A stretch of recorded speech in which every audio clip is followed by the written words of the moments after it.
So we're talking here about this overlying common creation of chronic illnesses from the buildup of toxic metabolites, and we're talking about free radicals, advanced glycation end products as common toxic waste products built up from high-calorie, low-nutrient eating, right? Aldehydes, ammonia, uric acid and urea from excess nitrogen and excess protein, lots of toxins build up in your tissues. And now, you throw onto that the processed foods and the poisons and the chemicals and the dioxins and the PCBs and all the stuff and the chemical, the toxic metals and fish, and then people that eat meat start to barbecue and grill and fry foods, and you have nitrosamino compounds and polyaromatic hydrocarbons and heterocyclic amines, and we're getting arsenic now from brown rice and BPA from plastic liners, and we have more toxic buildup in our tissues, right? Meat is bad enough. Fish is bad enough with toxic waste products. Even the polar bears have dioxin in their tissues from eating the seals that have become toxic from eating the fish that have mercury and PCBs. And then we've dispersed these poisons all over the world. And they build up in biological systems. And the bigger the animal, because they're eating more smaller animals, the higher amount of toxicity is built up in that tissue. And the biggest fish have the most toxins built up in them. And when we eat those fish, we get the toxins built up in our bodies at the same time. But what I'm saying right now is that, sure, these toxins age us and create disease, but they also make us overeat. They also, because first of all, the major garbage dump in your body is your fat. Your body tries to pull toxins away from damaging your brain and your heart and tries to store it in your fatty tissue. And fat swells to help dilute the toxicity of the food you've eaten. When you go on a nutritarian diet with all these nutrients and people start losing weight, they lose a lot of water weight. Because you can only lose about a half a pound of fat a day, and these people might be losing 10 or 15 pounds the first week. I once had a person lose like 18 pounds the first week on the program. You can't lose fat that fast if they're dropping 18 pounds a week and they're losing a lot of water. And they're losing water because they're losing salt, but they're losing toxins, and the body doesn't need all the water to dilute all those to dilute the toxicity, because without the water to dilute the toxicity, there's too much inflammation in the tissues. Your body gets heavier to try to dilute the toxicity of the tissue of the foods you've eaten. And then the high calories create a dopamine surge in the brain, making you want to eat more food. So you can't just eat one potato chip. You can't just have the 1 tablespoon of ice cream. You got to eat the whole bowl of ice cream or the whole pint of ice cream, the whole gallon of ice cream. One burger's not enough for you. You got to have a big, ultra duper, super duper big serving of French fries on top of it, and then have a big soda. But a little big soda's not enough. You got to have a super big soda now because you're a real food addict. But that's not enough for your stimulation. Then you got to add alcohol to that. And when that's not enough, you got to take your opiates. And when your opiates not enough, you got to go get your illegal drugs too. Sugar and fast food is the gateway drug to more illegal and dangerous drug use. Why do we have so many drug addicts in this country? Because they started out with being a food addict. And when you smoke cigarettes or snort cocaine, you're doing okay while you're pushing the stuff into your bloodstream. But it's when you try to stop the cocaine or stop the cigarettes, then you feel like you're going to die, right? That's called detoxification or withdrawal. Are you better off feeling good by keep snorting cocaine? Or are you better off feeling bad and keeping the cocaine away? You're better off feeling bad and getting off the cocaine. Because feeling good means you're getting sicker, and feeling bad means you're getting better, because it takes pain to throw toxins out of the body. The anabolic phase of the digestive cycle, the word anabolic means to build up. You're building up the body. It means you're taking the outside world and putting it into you and making it into you. It means you're eating and digesting food, in other words. You're eating food, you're digesting it, and you're absorbing the outside world into your body. That's the anabolic phase. When your body's taking the outside world through the form of food and sucking it in and making you grow with that, you're not detoxing. You're not putting out waste products. You're not healing, you're not repairing, and you're not living longer because of that anabolic phase. It's when you stop eating and you're in the catabolic phase and you're burning off those calories that you ate, and you're utilizing that fat for sustenance, and you're breaking down toxins and removing them. What I'm saying right now is the body more effectively removes toxins when you're not eating food in the catabolic phase than it can in the anabolic phase while you're eating and digesting. When your body tries to self-repair and self-cleanse, it's going to do so and cleanse itself and heal in the non-feeding state in the catabolic phase.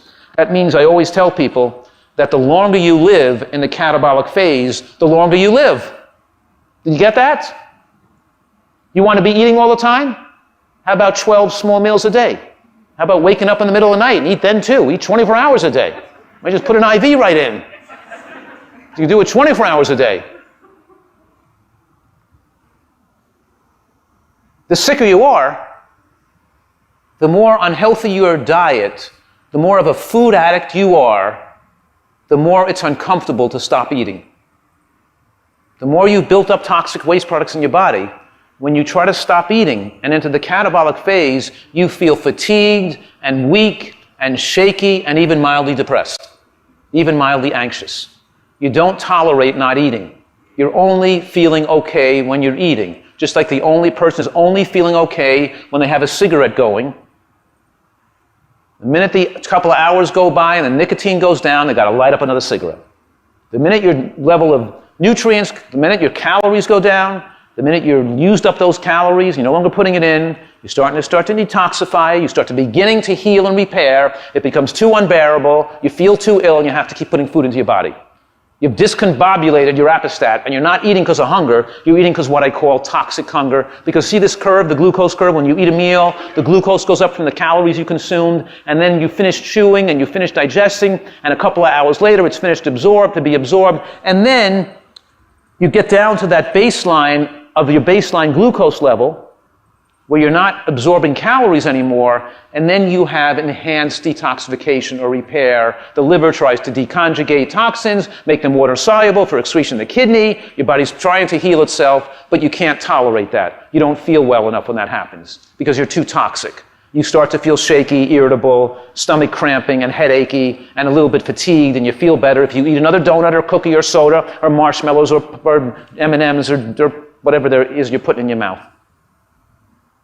You have to have food with you all the time. You have to keep eating all day long, stuffing this monster that you've created from all the junk food you've eaten, and you're driven by toxic hunger, and your life is now controlled by your addiction to food, not by you anymore. You're not in control of your life. This monster, this detox monster forcing you to put food into just to feel okay is controlling your life, and you have to become overweight. If your diet was nutritionally adequate and you weren't toxic, then when you hit the catabolic phase and you stopped digesting food, you would have felt nothing. You wouldn't have felt hunger because there's no biological need for calories. You wouldn't have felt shaky or weak or headachy or stomach cramping. Those are not symptoms of hunger. Hunger is felt in the neck and the throat. And it's not strong, it's mild. It doesn't. So here's what I'm saying. If you waited when you hit the catabolic phase till your body burned off all the glycogen in your liver, in other words, the glucose came in, you stored it as glycogen, and like you burned down the wax of a candle, over a period of time after digestion ceases, you burn off that glycogen until it's going all the way down. And as you burn off halfway through the glycogen, the body becomes more effective at burning fat. You don't even burn much fat for calories, for energy, because your body preferentially takes the glycogen first. Most people, they're burning some glycogen, or maybe hardly any, they start eating again. They never get to burn fat off their body. If the nutritional quality of your diet is high, and you start to remove those high amounts of free radicals in your tissues, then when you hit the catabolic phase, you're not driven to overeat. These symptoms driving you to consume calories lessen and eventually disappear. You no longer are forced to overeat. And then what happens is when glycogen stores get low, it gets replaced by true hunger when glycogen starts running out. And true hunger is felt in the neck and the throat, and it's pleasurable, and it's accompanied by dramatic enhancement of taste. So come into my office, and somebody comes in and brings me a bowl of this really nice soup, and they said, "Hey, Joel, you want this really delicious soup recipe I just made? I want to try it. It's fantastic." And I'll say, "I'd love it. Thanks so much. But I'm not going to eat it now. let me put it away, and when I'm hungry, I'll eat it then because I'll enjoy it more. I'm not going to feel like eating now when I'm not hungry. My body is already a precise computer because hunger dictates to you within 25 calories a day the exact calories you need to maintain your lean body mass. Hunger doesn't exist to put fat on your body. You couldn't have become overweight in eating in response to hunger, just like the deer and the squirrels and the rabbits in the woods don't become overweight in eating in response to hunger, because they don't eat when they're not hungry, they only eat when they're hungry. Humans only eat when they're hungry too. A little kid in a natural environment of natural foods will only eat food when they're hungry, when they're young, until the parents perverted their taste and felt that, oh, the child's too thin, they're not eating enough food. We got to entice them to eat more, give them some milkshakes and give them some, cheese doodles or whatever it is.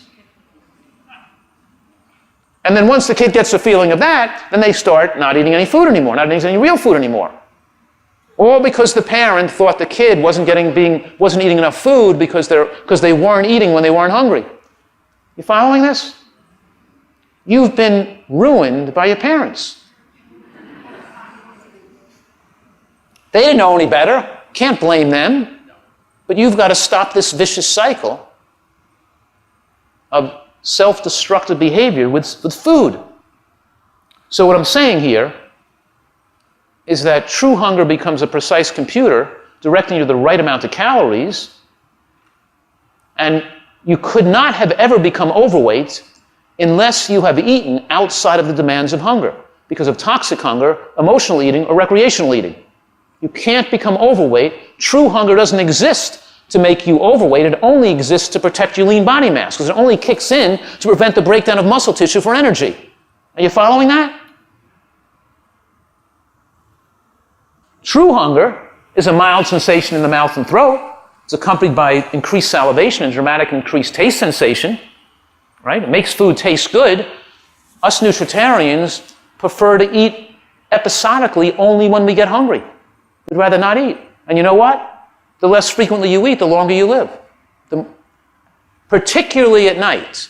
Let me say this one more time so you understand this. The most important catabolic phase to maintain that extends lifespan is the length of hours at night without food. And the time of day, the best time not to eat, is the hours before bedtime.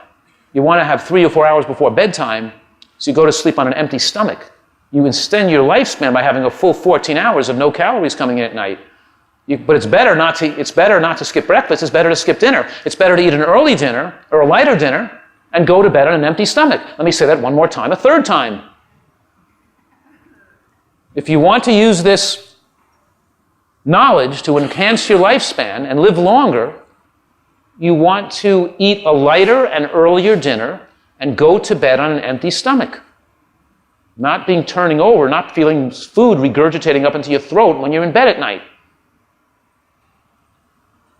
Sometimes I try to caloric restrict at night. I try to eat an earlier and lighter dinner, and just as I'm going to bed at 10 o'clock at night, I'm starting to feel hungry. What do I do then? Nothing. I go to sleep. I just extended my lifespan. I'm slowing my metabolic rate. It's an anti-aging phenomenon. Trying to live longer by so you want to get hungry. I love those people that say, oh, my diet's so good, I'm losing weight and I never get hungry. You're losing weight, you never get hungry? If you're losing weight, you never get hungry, either one of two things. Either you're chronically overeating because you want to get hungry to be able to regulate your appetite of how much you're eating. If you're never getting hungry, you're always overeating. Or your diet is so poor, like with a lot of animal products, you're always in a catabolic phase and you're not allowing your body to detox. So if you're never getting hungry, there's something wrong with you. You're not healthy. You're supposed to get hungry. To get hungry is a healthy, good thing.